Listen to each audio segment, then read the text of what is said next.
Okay, pinapala sa ating Panginoong Ginoong Kristo. Good morning sa lahat mga ka-farmer, Luzon, Visayas, Mindanao at sa ating whole world. Ito ngayon,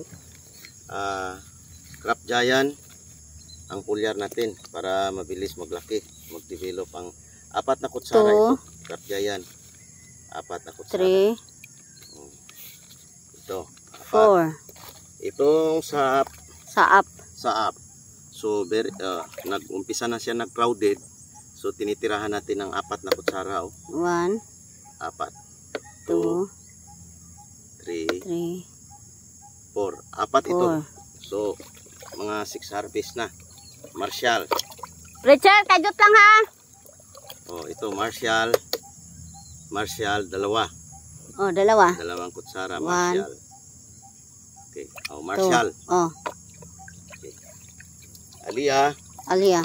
2 kutsara. Alia. Okay.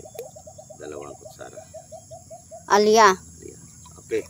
Ito ang dusit sa ating mga medisina.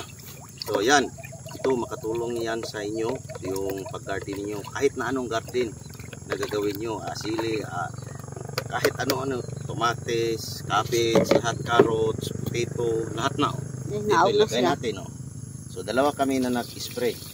So naka-spray na kami ika-10 na tangke na ito. Si JJ. Ito naman ang aking anak. Okay. Gwapo yan. Hindi naman makita ang mukha. Okay na, thank you. Sige, Sana nakatulong bye-bye. po ito sa inyo. Itong